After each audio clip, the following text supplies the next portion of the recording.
नमस्कार। मैं अमित कुमार एक बार फिर से हाजिर हूँ आपकी सेवा में सामाजिक दर्पण और आत्म जागरूकता को विस्तार पूर्वक जानने के लिए। पिछले वीडियोज में हमने सामाजिक दर्पण और आत्म जागरूकता को संक्षेप में जानने की कोशिश की थी। आज इस वीडियो में हम इसे विस्तार पूर्वक जानने की कोशिश करते हैं। तो सबसे पहले शुरुआत करते हैं सामाजिक दर्पण, सोशल मिरर। सामाजिक दर्पण मतलब समाज का दर्पण, यानी समाज का वो शीशा जिस शीशे से हम खुद को देखते हैं या समाज जिस शीशे से हमें देखता है। वो सामाजिक शीशा किस प्रकार होता है, इसको एक बार फिर से पुनः चर्चा कर लेते हैं। जैसे कि आप खाना बहुत खाते हो, आप सुबह देर से जगते हो, आप बहुत आलसी हो। मुझे यकीन नहीं होता कि आप जीत गए हो। मुझे यकीन नहीं होता कि इतना आसान काम था फिर भी आपसे नहीं हुआ। आप जीत सकते थे। आप काम को पूरी तन्मयता और लगन से नहीं करते हैं। आप ऑफिस में लेट से आते हो, इत्यादि इत्यादि। यह प्रायः जो अवलोकन है या फिर परसेप्शंस है समाज का आपके प्रति, इसमें आपका जो प्रतिबिंब है वो स्पष्ट नहीं होता है और तर्कसंगत भी नहीं होता, यानी जस्टिफाइड नहीं होता है, बल्कि सामाजिक विचारों का प्रोजेक्शंस मालूम पड़ता है। इससे हमारा वास्तविक स्वरूप का सटीक चित्र नहीं हो पाता, यानी हमारा सच्चा स्वरूप क्या है उसका पता नहीं चलता। बल्कि जो समाज हमें जानकारी देना चाहता है उससे उस समाज की चिंताएं और उनकी चारित्रिक कमजोरियों का ज़्यादा पता चलता है। वर्तमान सामाजिक पैराडाइम का जो प्रतिबिंब है वो काफ़ी हद तक कंडीशनिंग और परिस्थितियों पर निर्भर होता है, और इसी कंडीशनिंग को हम प्रबल शक्ति के रूप में स्वीकार करते हैं, और जिससे क्या होता है कि हमारे पूरे जीवन का नक्शा ही बदल जाता है। नक्शा बदल जाने का मतलब हम खुद को कुछ और ही समझ बैठते हैं, जबकि कुछ होते कुछ और हैं।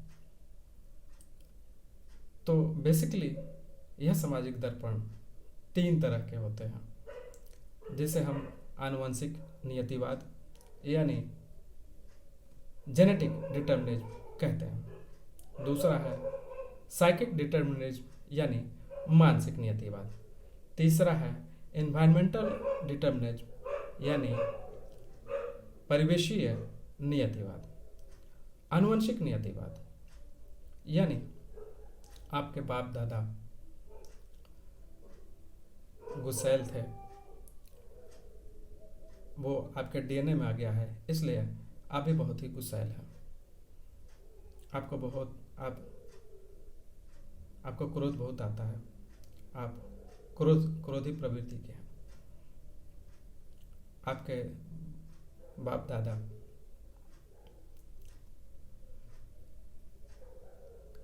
क्रिकेट खेलने के बड़े शौकीन थे, इसलिए यह खेल आप में, इस खेल की हुनर आप में भी आ गया है। ये हो गया आनुवंशिक नियतिवाद, जो कई मायनों में अच्छा भी होता है और बुरा भी होता है। दूसरा है मानसिक नियतिवाद यानी साइकिक डिटर्मिनिज्म, जो मूलतः कहता है, जो मूलतः आपके माता पिता के कारण या बचपन में जिस प्रकार से आपका लालन पोषण हुआ हो, या उस समय जो आपने सीखा हो, वही सारी चीज़ें हमारे मन पर अंकित हो जाती हैं। उनकी छाप हमारे मन पर, हमारे मानस पटल पर रह जाती है।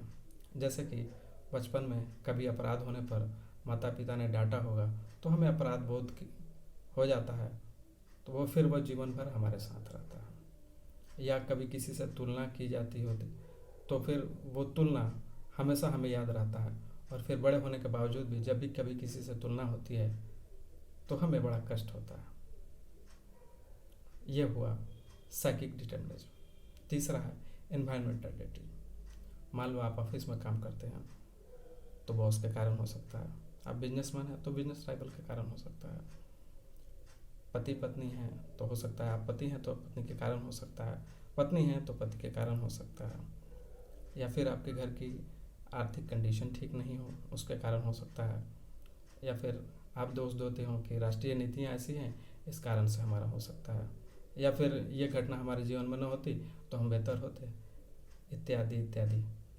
ये सारी चीज़ें हमारे परिवेश यानी हम हमारे आसपास के वातावरण में होती हैं। इसे ही एनवायरमेंटल डिटर्मिनिज्म कहते हैं।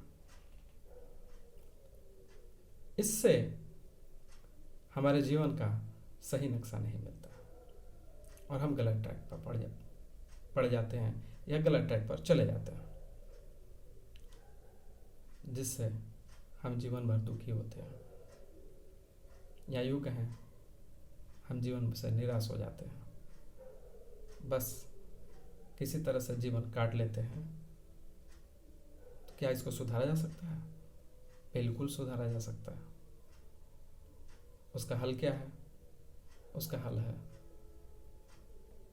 सेल्फ अवेकनिंग यानी आत्म जागरूकता। यानी ये जो भी नियतिवाद है, जिस किस्म का भी है, जिस तरह का भी है, उनको अपने मानस पटल पर निरीक्षण करना, उनकी जांच करना,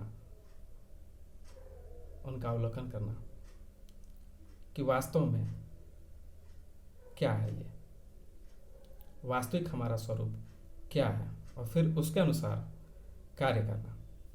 और जैसे ही आप यह करना शुरू कर देंगे, आपके अंदर परिवर्तन होता जाएगा और आप स्थितियों का बेहतर सामना कर पाएंगे और अपने जीवन को बेहतर ट्रैक पर ले आएंगे। ऐसी मेरी कामना है, ऐसी मेरी इच्छा है। इन्हीं शब्दों के साथ मैं आज का यह वीडियो समाप्ति करने की अनुमति चाहता हूँ। धन्यवाद।